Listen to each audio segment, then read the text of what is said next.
Would you like to have pretty much your entire meal plan for next week already made out for you? If so, you're in the right place. Tonight's video is an old school what's for dinner style, where I share with you every weeknight dinner I made for my family this past week. And while this video concept might seem old, the recipes are definitely not. There's something for everyone. They're all quick, easy, and delicious. And I said 4 because every family deserves a pizza night. Tonight we're having something we haven't had in a long time, and that is oven-baked Parmesan crusted pork chops. I'm going to mix up my breading in this little pie plate. Feel free to use any shallow dish. Start with 1 cup of panko breadcrumbs, 1 cup of Parmesan cheese, and mine is 2 different colors because I finished off 1 brand of cheese and had to finish up with another. 1 tablespoon of Italian seasoning, 1 teaspoon of garlic powder. I'm going to crack in some black pepper, no salt. That Parmesan cheese will be salty enough. Just going to use a fork, or you can use a whisk and get all this combined. Before we get too far along, I'm going to spray my aluminum foil on my baking tray. Sometimes I'm bad to forget that. Then I'm going to drizzle just a little bit of oil all along this side of my chops. I'm just going to take my tongs and spread it out. I'm going to take the chop and put it oil side down. Press it in there real good. Now I'm going to oil up the back side. Flip these guys over. Really get that coating on there. Kind of making our own little at-home shake and bake. Just place it right back here on our greased baking sheet. Gonna bake these in a 400-degree oven for about 15 minutes. I went about 3 or 4 minutes longer with my chops. You want them to an internal temperature of 145 degrees, so the thinner your chops are, the quicker they'll be done. I came across a jar of home canned green beans from my friend Sonia, who's also my daughter's mother-in-law. She had given those to us, and I had just kind of forgot about them there.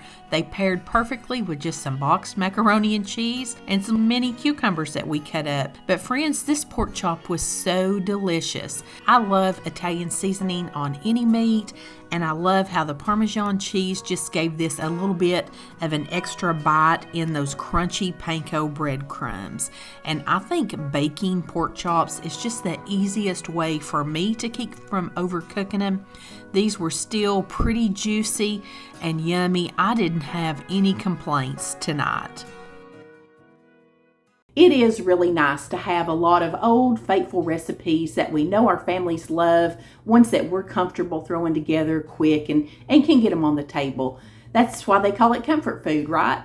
But you know, it's also fun and challenging to try new recipes and new foods out on our family. And the same thing goes for learning new things in other areas of our life too. I told you guys a few weeks back that I was learning Spanish with Babbel. Guys, I'm still plugging along. Babbel is one of the top language learning apps in the world. Until I started using Babbel, I hadn't studied or practiced one bit of Spanish since I was in high school. That was a long time ago, and I've learned in my experience that not using it led me to losing it. But that's okay. Babbel starts with you exactly at the level you're on, and the lessons always include a review of what you learned previously. So with Babbel, you actually build on everything that you're learning. And you're not just learning random individual words. Babbel teaches through real life conversations that you might have when you're traveling or running errands, or maybe you're out to lunch with your friends. Phrases like "me trae la cuenta" and "gracias." And I've also told you guys before, with my accent, the listen and repeat lessons have really been a help to me too. Hockey. Okay. Hockey. Okay. Finally! Okay. Again, not perfect, but I'm getting there. And I'm finding that learning a new language is a great way to keep your mind sharp too. Babbel's scientifically proven to help you start speaking a new language in 3 weeks. So click the link in my description box to get 60% off your subscription to Babbel. And tell me in the comments if you're wanting to learn a new language, which one it is, and what's prompting you to do it. Are you just trying to learn something new, or have you got a big trip planned? Be sure and click that link in my description box to get 60% off of your subscription. And thanks, Babbel, so much for sponsoring today's video. It's a Tex-Mex kind of night, friends. We're going to put our own spin on the cattle drive casserole, starting with a pound of ground beef, cooking up over here in a skillet. I've seen a lot of variations on the cattle drive casserole, but I thought we would make this one with the Red Lobster Cheddar Bay biscuit mix as the base. Following the basic instructions on the back of the box, just starting with the biscuit mix, about a half a cup of sharp cheddar cheese, 3/4 cup of cold water, and we're going to add that seasoning pack right in here too. Give this all a good little mix until we get a sticky dough to form. If you don't have the Red Lobster biscuit mix, you can definitely just use Biscuit or any store brand baking mix here. 2 cups of it with 1 cup of water should work out just fine. And you know nothing is stopping you from throwing a little cheese or your own seasonings in that Biscuit either. Let's just spray our trusty 9x13 with a little nonstick cooking spray. Just turn that biscuit dough right out into this casserole dish. We just want to take our biscuit dough and just try to evenly spread it out here on the bottom of the pan. It'll take you just a minute because it's pretty sticky. We're not going to pre-bake this or anything. We're just making a nice thin layer for the bottom. Now that we have our biscuit dough all spread out, we're going to make a little mixture, starting with a half a cup of mayonnaise. We're also going to put in about a half a cup of sour cream, about a 1/4 cup of shredded cheddar cheese, and a 1/4 cup of pepper jack cheese.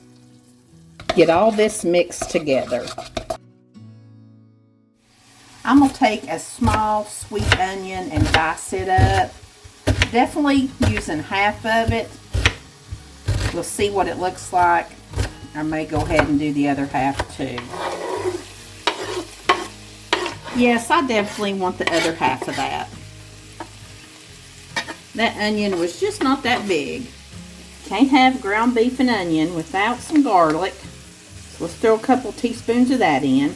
Let's get all this stirred together. Give that garlic time to get all fragrant and infused, and get our onions nice and soft. If your ground beef has got a lot of grease, go ahead and drain that out. Take your paper towel and push it around in here and get it out.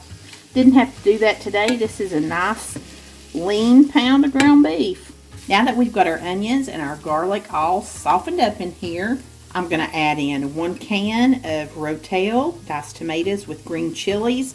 I'm using mild. You can use whatever flavor variety you like, but I'm not draining these. I've also got a little 4-ounce can of diced green chilies. I think I'm just going to do maybe half of this can. Sometimes green chilies make me feel bad. I don't know, they kind of mess with me, sort of trigger migraines, and I don't know, it's a little too much for me. Y'all know I'm not good with a lot of spice, but there's something about green chilies. If I eat a lot of like them smothered Mexican things like you get in restaurants that has white sauce and green chilies, I really won't feel good that night or even the next day. So yeah, I'm just going to do about half of that can. I'm also putting in 1 envelope of taco seasoning mix. I love this cheesy one from Old El Paso. This has been sitting here simmering for 4 or 5 minutes. I'm going to go ahead and cut it off. You could definitely jazz this up, put you some bell peppers in here. Some of that Fiesta corn with the bell peppers and stuff in it would be really good, or just regular whole kernel corn. Black beans would be real good in here. But I'm going to leave it just as it is. My family's kind of sick of me putting beans and corn in everything. Now I'm just going to take this meat mixture and spread it right out across my biscuit mix. Putting this on here, I'm wondering how a crescent roll sheet would stand up under this. I bet you could make this with crescent roll sheets. Now we're going to take our mayonnaise, sour cream, and cheese mixture. Get it spread out here, right over top this meat. It's okay if you can see through it, that's fine. Casseroles are imperfect, and that's what I love about them. You just can't hardly mess a casserole up. I mean, I have. I'm sure that I have. If anybody could, it would be me. It'll all come out though. Now we're going to take that other 1/4 cup of shredded cheddar cheese and that other 1/4 cup of the pepper jack cheese and sprinkle them right over the top. This is a pretty rich casserole with the sour cream and the mayonnaise, but you know, it's just got 1 cup of cheese in it. So that's something, ain't it? But friends, I just had a little bitty handful of the cheddar cheese left. I'm just putting it on here. Now we're going to bake this uncovered in a 350-degree oven for about 30 minutes. I don't know what I was waiting for about trying this cattle drive casserole. It was so delicious. We all loved it. We really enjoyed the garlic cheddar biscuit bottom. It was almost too much though. I think I would love it with Biscuit, maybe even some cornbread, Jiffy cornbread mix, but it was so good. It was also not too over the top. It had plenty of cheese in it, but with the sour cream and mayonnaise mixture down in there, it was just the perfect amount with the amount of cheese it had. I'm glad I didn't put all those green chilies in there. I think that would have been too much for me. This was a really hearty and filling casserole, but it didn't leave you just miserable after you ate it. Delicious with a big side salad. Another great Tex-Mex dish for me to add into my rotation. We'll be making this often. Tonight we're going to make some creamy lemon and garlic chicken. It's made with really basic pantry staple ingredients. I'm going to start by putting a little bit of oil in my skillet and getting this up to about medium-high heat. I've actually switched stove eyes here. I'm on the left front. This just fits my skillet better. In my old stove, my front right was my most loved, most favorite stove eye. Since I've had to get a new stove, I thought this looked like a good idea. You got 3 zones. You could do like 1, 2, and 3 size skillets. That sounded good in theory, but I want you to look at the temperature control for this. This is what you've got, okay? Here is your little center thing. You've got this much room. This is low and this is high. You got that much room. You got that much room to control your middle one and that much room to control the big one. It goes from low to 2 to something. I guess that's middle, 8, and high. It's hard to control the temperature. So I'm just throwing that out there. I mean, I don't want to sound ungrateful. I'm very grateful that I have a new stove and an oven that is working good. The ovens always seem to be the problem. But if anybody is looking for a new one, don't get fooled into thinking this is a good idea. This is hard to control the temperature. Just wanted to throw that out there. Okay, sorry about that. I didn't want to seem ungrateful, but I just wanted to warn anybody else that might be in the market. I've probably got a cup of regular flour here. I'm going to put some dried parsley in here. I have some fresh parsley to go in this dish too, but I think fresh parsley is hard to get to stick to your chicken. I'm also going to put in a little spoonful of lemon pepper seasoning. Just get it all mixed in together. Now I'm just going to take my chicken and dredge each side of it in the flour. We're not looking for a crispy coat here. We really just want to get some pretty brown color on it. Once your chicken's good and brown, just remove it to another plate. It doesn't have to be cooked all the way through because we are going to let it simmer in a sauce for a little bit. I've turned my skillet down some. You can see I did a nice job burning some. I'm going to throw in a spoonful of garlic, or maybe 2. I'm going to squeeze in the juice of a whole lemon. Going to add in a 1/2 cup. Went ahead and put my 1/2 cup of chicken broth in because, yeah, there you go. That's what I was afraid of. Take this towel right here and swing it over that. I went ahead and put my chicken broth in because, guys, I tell you what, I might have just burnt this sauce. Stuff happens. Maybe I should have stayed on my other stove eye instead of complaining about it. I might have caught it right in time, though. Now I'm going to put in about a 1/2 cup of some heavy cream. We might be having blackened creamy lemon garlic chicken. Get all this mixed together. I may put in a little bit more heavy cream. Thin it out just a little bit more. Got this sauce simmering now on low heat. Low heat, friends. I just didn't let it get low enough to begin with. And I'm going to nestle my chicken right down in this sauce. And I'm just going to let it simmer like this for about 20 minutes. I sprinkled fresh parsley in on the top of it while it simmered, and I only had to let mine simmer really about 10 minutes. Went ahead and prepared our salad for the week. Look what a pretty skillet of chicken. The garlic and the lemon and the little sauce. It was all just wonderful. Despite my very best efforts to ruin this, it's really delicious. It's so bright. I love the lemon and the cream combo. Bright flavors, but not overpowering.